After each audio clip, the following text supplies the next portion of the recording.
Hello everyone. आज की इस वीडियो में मैं तुम्हें सब इंपॉर्टेंट क्वेश्चन बताऊंगा जो एचपीसीएल वाले एग्जाम में आएंगे।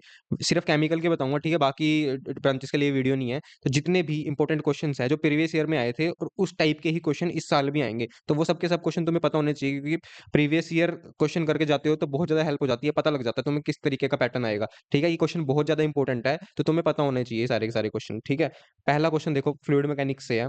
Water flows through a pipe if diameter is doubled and velocity is half, Reynold number will be. देखो, ये कंसेप्ट याद रखना कि रेनॉल्ड नंबर हमेशा डायरेक्टली प्रोपोर्शनल होता है वेलोसिटी और डायमीटर के। ठीक है, तो इसका आंसर होगा रिमेन सेम। ठीक है, और अगर तुमसे पूछा जाए कि वेलोसिटी डबल हो जाए तो रेनॉल्ड नंबर का क्या होगा, तो अगर वेलोसिटी पूछी जाए तो रेनॉल्ड नंबर हाफ हो जाएगा। ठीक है, तो वेलोसिटी का पूछा जाता तो बिकम हाफ होता, लेकिन अभी इस वाले क्वेश्चन का आंसर है रिमेन सेम। ठीक है, नेक्स्ट क्वेश्चन है, बर्नौलीज एप्लीकेशन से है। In a horizontal pipe, velocity increases from 2 meter per second to 4 meter per second. Pressure drops in is proportional to। देखो, जो प्रेशर है वो डायरेक्टली प्रोपोर्शनल होता है वेलोसिटी टू स्क्वायर के माइनस वेलोसिटी वन स्क्वायर का। ठीक है, तो इसमें क्या होगा, तुम्हारा जो वेलोसिटी टू का स्क्वायर है, जैसे दूसरी वेलोसिटी दे रखी है हमें फोर, इसका स्क्वायर होगा 16, टू का स्क्वायर होता है फोर, तो इसका आंसर आ जाएगा 12। तो इसका आंसर है हमारा सी। ठीक है, तो ये वाली बात याद रखना, अगर वेलोसिटी डबल हो जाए और प्रेशर इंक्रीज होता है, जैसे कि अगर मान लो तुमसे पूछा जाए कि वेलोसिटी डबल हो तो प्रेशर ड्रॉप कितने कितने परसेंट से इंक्रीज होगा, तो ये इसका आंसर होगा 4 टाइम्स। ठीक है, अगर वेलोसिटी डबल हो जाए तो प्रेशर ड्रॉप कितने टाइम से इंक्रीज होगा, 4 टाइम से। ठीक है, अभी तो यहाँ पे तुम्हें प्रेशर ड्रॉप का प्रोपोर्शन पूछा था, तो इसमें ये याद रखना कि वेलोसिटी, दूसरे नंबर की वेलोसिटी और फर्स्ट वाली वेलोसिटी के स्क्वायर का माइनस करके जो आंसर आएगा उस पे टिक लगा देना है तुम्हें। ठीक है, नेक्स्ट क्वेश्चन है हीट ट्रांसफर से, कंपोजिट वॉल वॉल का क्वेश्चन है ये। ठीक है, in a composite wall the layer with the lowest thermal conductivity will have. बहुत आसान क्वेश्चन है इसका, हाईएस्ट रेजिस्टेंस। ठीक है, हाईएस्ट रेजिस्टेंस वाली जो लेयर होगी उसका सबसे लोएस्ट थर्मल कंडक्टिविटी रहेगा। नेक्स्ट क्वेश्चन है हीट एक्सचेंजर से, log mean therm log mean temperature difference is used in. बहुत ज्यादा आसान क्वेश्चन है ये, इसका आंसर आपको पहले ही पता होना चाहिए। इसकी तो कुछ मतलब बिल्कुल बेसिक क्वेश्चन है ये, तो इसका आंसर है बी, हीट एक्सचेंजर एनालिसिस। ठीक है, अगर आप लोगों ने एलएमटीडी थोड़ा भी पढ़ रखा होगा तो आपको पता होगा ये वाला। ठीक है, और बहुत सारे क्वेश्चन है तुम्हारे को ऐसे आएंगे जो पता नहीं होंगे, तो वो तुम्हें तैयारी करनी कैसे है, और ये वाले क्वेश्चन तुम्हें ना मिलते भी नहीं है कि तुम ओपी गुप्ता पढ़ लो, राम प्रसाद पढ़ लो, लेकिन ये वाले क्वेश्चन तुम्हें डायरेक्ट पेपरों में ही मिलेंगे।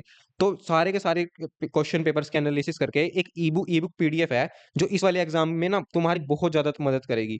वो ई बुक पीडीएफ की लिंक मैंने डिस्क्रिप्शन में और पिंड कमेंट में दे रखी है, वहां से जाके इस पीडीएफ को ना डाउनलोड कर लो।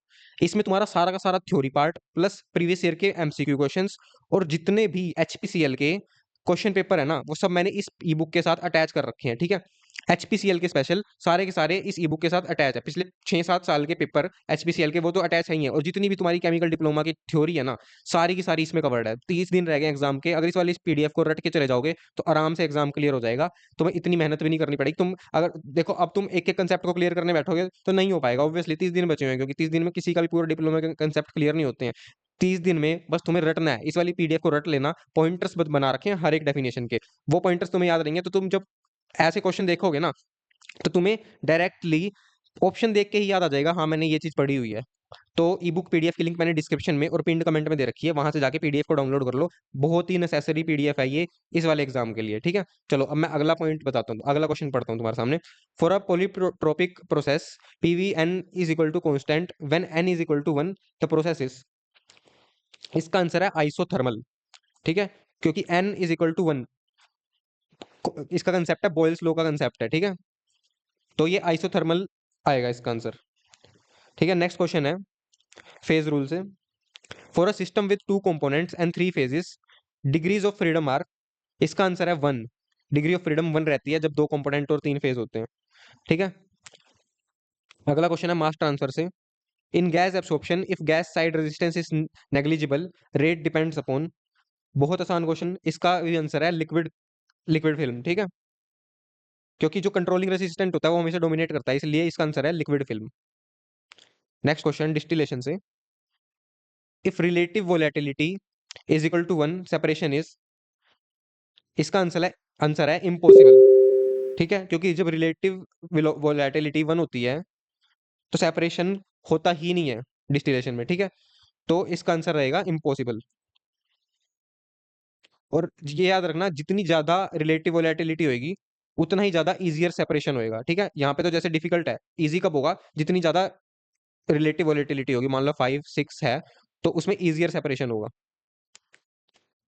अगला क्वेश्चन है मैकेनिकल ऑपरेशन से, terminal velocity of particle depends upon, इसका आंसर है ऑल ऑफ द अबव। जो टर्मिनल वेलोसिटी है पार्टिकल की, वो सब इन सब कंपोनेंट पे डिपेंड करती है, विस्कोसिटी, पार्टिकल साइज और डेंसिटी डिफरेंस, ठीक है?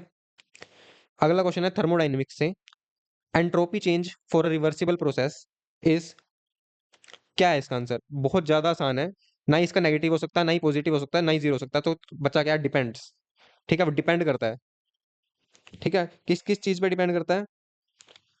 अगर तुमने सेकंड लॉ पढ़ा होगा, ये चलो ये तुम्हारा तुम्हें खुद पढ़ना है ये चीज, ठीक है? देखना एक बार थर्मोडायनेमिक का सेकंड लॉ पढ़ना, उसमें तुम्हें पता लग जाएगा एंट्रोपी चेंज रिवर्सिबल चेंज के लिए डिपेंड क्यों करती है, ठीक है? और ये चीज मैंने पीडीएफ में कवर कर रखी है, थर्मोडायनेमिक वाला चैप्टर जब शुरू होगा उसमें सब कवर्ड है, यहाँ से पढ़ना इसको, ठीक है? अगला question, effectiveness of heat exchanger is always, देखो इफेक्टिवनेस हीट एक्सचेंजर की ना, ये बात याद रखना, हमेशा मोर देन वन होएगी, ओ सॉरी लेस देन वन होएगी, ठीक है? जो इफेक्टिवनेस है हीट एक्सचेंजर की, हमेशा लेस देन वन रहेगी। आइडियल क्या होता है? आइडियल केस में वन होती है, लेकिन लेकिन इतनी हमें मिल नहीं पाती कभी भी, आइडियल कभी भी होता नहीं है, तो इफेक्टिवनेस हमेशा लेस देन वन रहती है, ठीक है? अगर थ्योरेटिकली देखा जाए, बिल्कुल अगर एक परफेक्ट हीट एक्सचेंजर होगा तब तो वन हो जाएगी, जो आइडियल कंडीशन है, लेकिन आइडियल कंडीशन कभी भी होती नहीं है, तो इसलिए लेस देन वन वन आएगा इसका आंसर, ठीक है?